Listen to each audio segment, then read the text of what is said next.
жігіттің білек күші мен әдіс айласын арттыратын спорттық ойындар жетерлік. Олардың қатарында көкпар, аударыспақ, жамбат сынды ат спорт ойындары бар.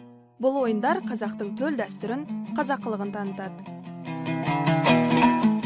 Аударыспақ салт аттылардың бірін-бірі ерсінен аударып алу сайысы. Ойынға қайрат күші мол, батыл да төзімді, шапшаң қимылдап, ат құлағында ойнай білетін жігіттер қатысады. Ежелгі заманнан келе жатқан бұл ойын жаугершілік кезінде найза ұстап, қылыш шабатын жауынгерлерге қажетті қасиеттерді қалыптастырған.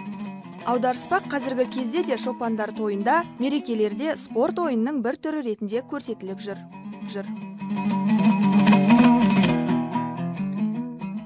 Жамбаты ойынын көшпенді халқымыз жауынгерлердің мергендік қабілетін жетілдіру үшін ойлап тапқан. Ол алдымен әскери жауынгерлік дайындықты нығайту болса, екінші тараптан ел арасындағы мергендерді анықтап, сыналған садақшыдай арнайы топ жасақтау үшін ұйымдастырылған. Жамбату жауынгерлердің шеберлігін дамытатын ойын түрі екені даусыз.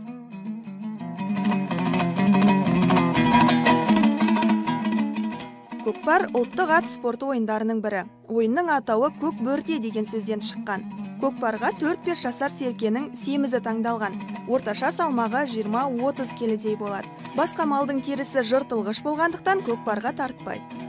Көкпар жігіттің күш-жігерін, төзімділігін, батылдығы мен ептілігін, ат үстінде отыру шеберлігін сынайтын ойын түрі. Сонымен қатар көкпарда аттың жүйріктігі мен бабы да бағамдалады.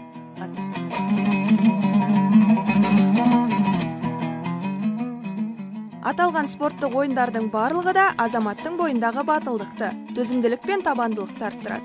Дәстүрлі қазақ қоғамында ұл бала шаңырақтың иесі, ер азамат ата-ананың қамқоры болып саналады. Сәйкесінше, әке ұлының ержүрек, батыл болып тәрбиеленгенін қалайды. Сонымен қатар, дәстүрлі ислам дінінде әке баласына атқа мінуді, садақ тартуды, суға жүзуді үйреткені абзал делінген.